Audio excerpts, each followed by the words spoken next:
Sir আমার কবি পরিচিতি মনে থাকে না।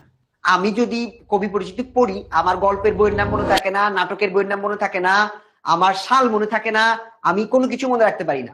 তো আমরা একটা তোমাদেরকে সুন্দর একটা মনে রাখার কৌশল শিখাই দিচ্ছি। তুমি যদি এই দুইটা লাইন মনে রাখতে পারো, তাহলে রবীন্দ্রনাথ ঠাকুরের সকল নাটকের নাম তোমার মুখস্থ হয়ে যাবে। রাজা অচলায়তন চিরকুমারকে ডেকে রক্তকরবীর মুক্ত মুকুট নিয়ে অরুণাচল ও অরূপরতনকে সঙ্গে নিয়ে কালের যাত্রায় বিসর্জন দিতে তাসের দেশে গেলেন।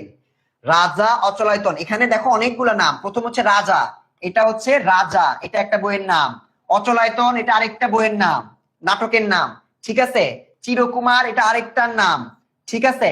তারপর দেখো তোমার এখানে ডেকে রক্ত করে, ডেকে থেকে তোমার মনে পড়বে স্যার তো বলছিল ডেকে, তার মানে এটা হচ্ছে ডাকঘর। রক্তকরবী এটা একটা। তারপর মুক্ত মনে দেখে তোমার মনে পড়বে মুক্ত ধারা, মুকুট একটা, অরুণাচল একটা। এভাবে অনেকগুলো নাম কিন্তু আমরা দুইটা লাইনের মধ্যে দিয়ে দিছি। সো তোমরা জাস্ট, তোমাদের কাজ কি, শুধু চোখ বন্ধ করে 5 বার বা 10 বার পড়লে তোমার এটা মুখস্থ হয়ে যাবে। সো এটা তুমি পড়বা, পড়ে মুখস্থ করলে তোমার কিন্তু পুরো নামটা আস্তে আস্তে মুখস্থ হয়ে যাবে। তো আমরা কিন্তু ক্লাসেও এই ট্রিক গুলো তোমাদেরকে শেখাই। এখন তোমার মনে হতে পারে স্যার এই কৌশলগুলো কি শুধু ক্লাসেই পড়ান? না, যদি তোমরা ক্লাসে পড়ো কিন্তু ক্লাসে পড়ার পর ভুলে যাচ্ছ, এই ট্রিক গুলা কিন্তু এরকম আরো অনেক অনেক ট্রিক কিন্তু আমাদের এই মাস্টার বুকটার মধ্যে আমরা দিয়ে দিছি। 10 মিনিট স্কুলের পেজে দেখছো না?